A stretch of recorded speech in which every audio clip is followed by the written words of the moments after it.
Hello everybody, welcome to video 4 of Superworm. Well done to everybody who has sent in pictures of their front covers and your posters to keep baby toads safe. Good job, well done. And some fantastic wormeries I've seen as well. Right, let's catch up with Superworm's story.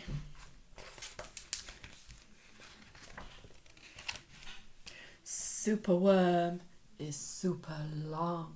Superworm is super strong.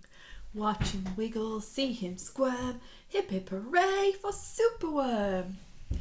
Help! Disaster! Baby toad has hopped onto a major road. Quick! Whatever can we do? Well done everybody that helped baby toad keep safe with your road safety posters. Look! A superworm lasso.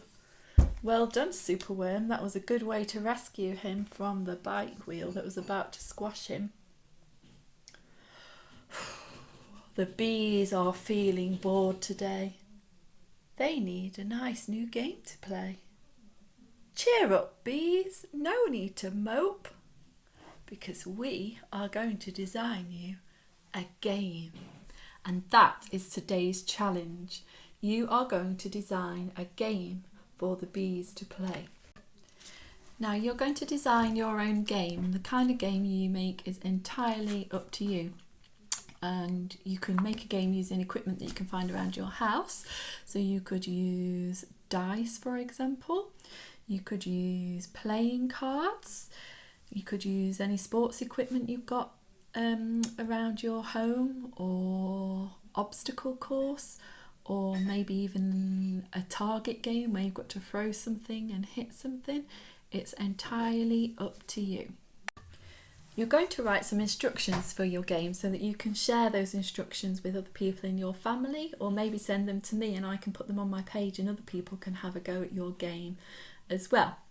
Before you write your instructions, it's probably a good idea to play the game yourself. That way you know whether your game works or if there's anything that you would like to change about your game. Very, very important. So make sure you have a go at your game with a person in your family and then ask yourself, is there anything that I would like to make better, or anything that I need to change about my game?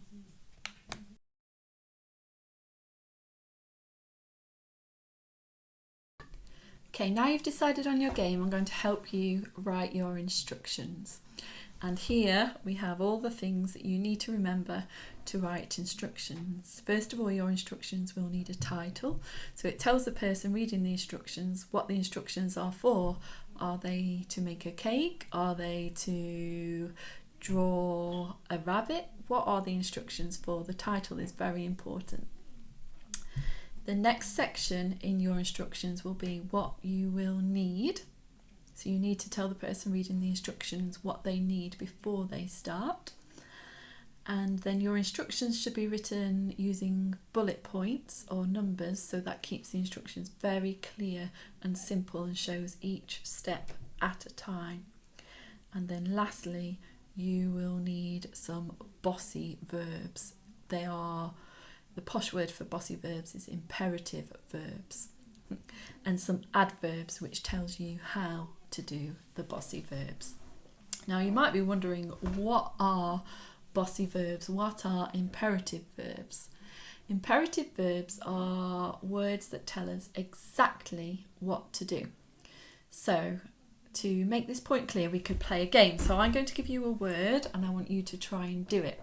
If you can do it, it is a verb. If you can't do it, it's not a verb. So my first word is jump. Can you jump? Yes, you can. So jump is a verb and it's telling you exactly what to do. It's a bossy verb. Jump. Okay, your next word is red. Can you do red? No, you can't. That's because red is not a verb. It's actually a noun. It tells us what the name of the colour is. Okay, your next one is laugh. Could you do it? Yes, you can. Laugh is a verb, and it's a very bossy verb because I'm telling you what to do. Bossy verbs are very important in instructions because they are telling people what to do. Okay, your next word is table. Could you do table? No, table is not a doing word. It's not a verb. It's actually a noun because it tells you what the table is called. Your next one, lie down. Could you do that? Yes. Sorry for being bossy. Here's your chance to be bossy. I'd like you to go and play a game with your family. You can take it in turns to be the bossy verb giver, the imperative verb giver. Okay, so change it up a little bit. Give them some bossy verbs and some words that are not bossy verbs. And if you can do it, you know it's an imperative verb. If you can't do it, it's probably not a verb. Have fun.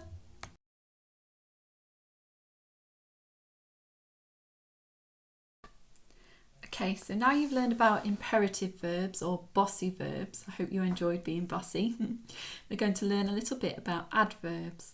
Now, adverbs tell us, they describe, so it's like the word adjective, that's where the bit ad comes from. They describe how to do the verb. So if I tell you to laugh, you don't really know how to laugh. If I say laugh loudly, go on, have a go. Now laugh quietly. See, both of those things were different, and that's because I added an adverb in. I told you how to do it. So the verb, the bossy verb, the imperative verb was laugh. The adverb, which told you how to do it, was loudly or quietly. So I'm going to give you another one. Jump high. So that's the adverb is high because it told you how to jump. Speak softly. Speak loudly. Okay, so the adverb tells us how to do the verb. Now it's time for you to go and write your instructions. Remembering you need a title, you need a section which has the subtitle what you will need, so it tells the person reading your instructions what they will need before they start. You need to write your instructions using bullet points or numbers, and you also need to make sure you include some imperative or bossy verbs and some adverbs if you need to tell them how to do it. So you might need to tell them to do it carefully or quietly or quickly or slowly, for example. I'm going to show you some examples now of some instructions.